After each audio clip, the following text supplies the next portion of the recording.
Welcome back to KETV News Watch 7's Chronicle. Today we're talking about the complexities of a veteran's transition out of the military and into civilian life. Career One Stop, a program sponsored by the U.S. Department of Labor, says a key component for veterans in the job search is identifying their transferable skills. All right, let's say you just retired from a 20-year career in aircraft maintenance.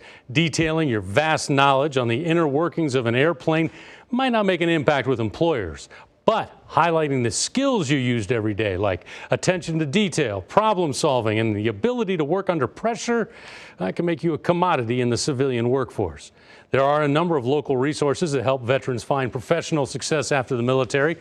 Heartland Workforce Solutions in Omaha help you build your resume and a cover letter. They'll also work with you on interview skills. And if you're interested in furthering your education, the entire University of Nebraska system, Creighton University, and Iowa Western Community College all have resources dedicated to helping veterans and active duty students. Plus, each military branch offers their own transition assistance program with separation counseling.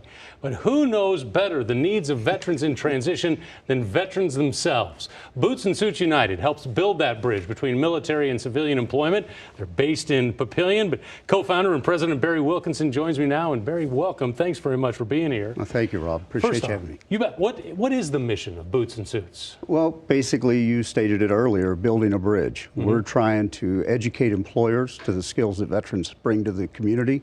We're also trying to teach those military personnel how to recognize those skills that they have and put those into practice in the civilian sector. That's interesting. So you're trying to educate employers too. Yes. I mean, how hard is that? Yes, it's sometimes very difficult because they really don't understand always about the military. Some have never had exposure to the military life, so they don't get the language, the terminology, the acronyms, and the things that go along with it, and they don't understand what the military people do for a living.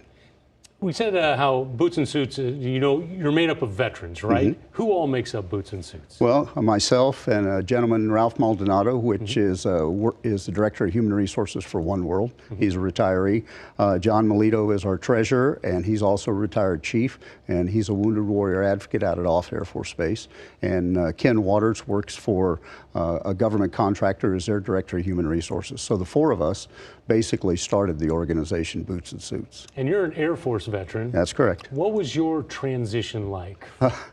It was, that was back in 1996, so it was a little bit difficult.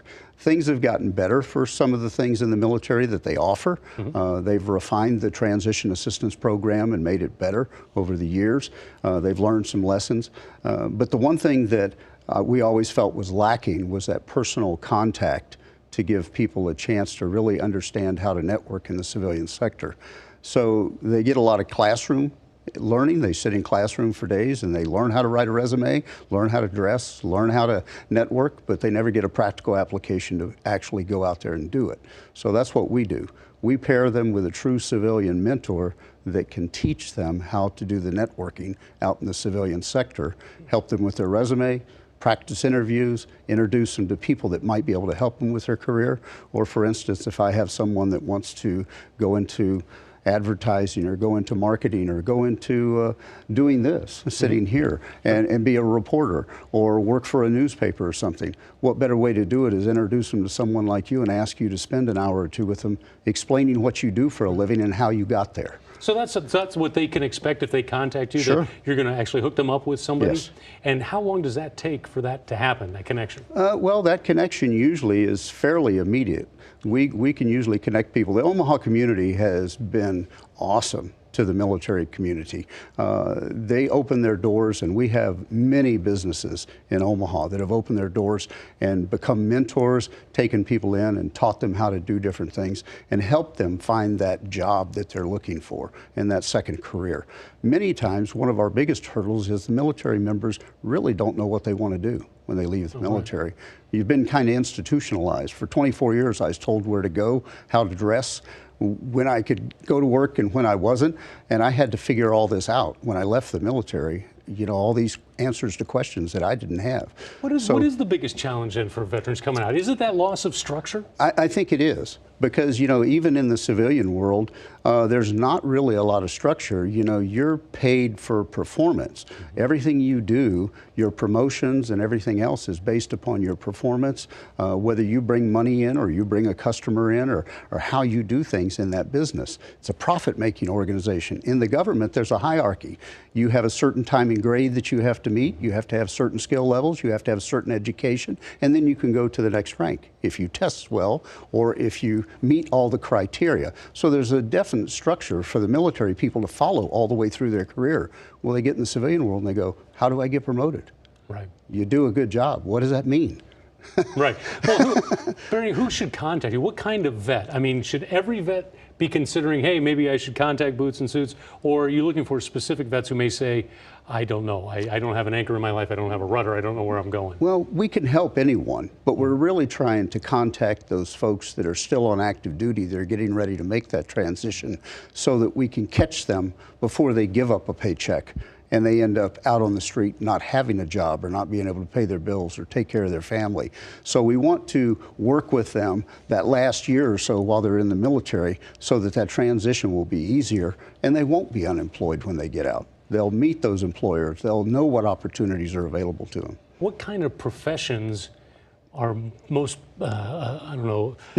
popular for veterans to look at? I mean, is it all engineering based? I mean, because we used the idea of the aircraft maintenance earlier. Well, and the aircraft maintenance is a huge one. But, you have to realize, like you were talking before about the certifications for military, right. They have to go get an airframe and power license to be able to work under the FAA regulations in the civilian world, where they didn't have to have that in the military. So those are things that we have to look at when they're making that transition.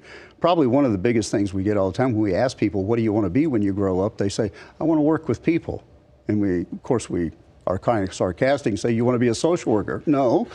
What does that mean? So, when you progress through the military to a certain level, you start out as an apprentice, a technician, a journeyman, you work your way through, but after a certain level, you get into a mid-level management or a management position where you're actually working with people programs. You're monitoring money, you're monitoring facilities, you're running programs. So they think that they want to work with people. So we have a lot of people that want to aspire to that level, that they don't want to go back to being a technician. They want to be involved with the people programs. Nice. And you do this, as you said, through interaction and hooking up with people. You have social interactions and, we do. And meetings, networking we do. Events. You have any coming up? Yes, we do. We have one coming up tomorrow night at DJ's Dugout in Bellevue at 6:30, where we'll have various business leaders there that will come in and they can socialize with the military personnel. It gives them a chance in a non-threatening environment to be able to ask those questions that you couldn't ask in an interview or you would never think to ask somewhere else. So it just kind of breaks down those barriers to make them realize that there's people out there that are CEOs and vice presidents, and they're people too, but they're willing to help you and answer your questions. In fact, your own president of your company actually came to one of our socials, and you hired one of our folks out of that networking right there. So it does work. Sometimes it's just getting people together to have the conversation, and then they realize what the military brings to the community, but also the community realizes vice versa. It's an education for both sides. Absolutely, and these guys can just show up. Exactly. Awesome. You betcha. Hey, Barry, thanks very much for coming in. Thank you, Rob. I Appreciate appreciate the time. You bet. Good luck. Okay, thank you. Well, getting a good job isn't the only challenge facing veterans leaving the military. Coming up on Chronicle, we have more on hurdling barriers like homelessness and mental health, and how you can get help.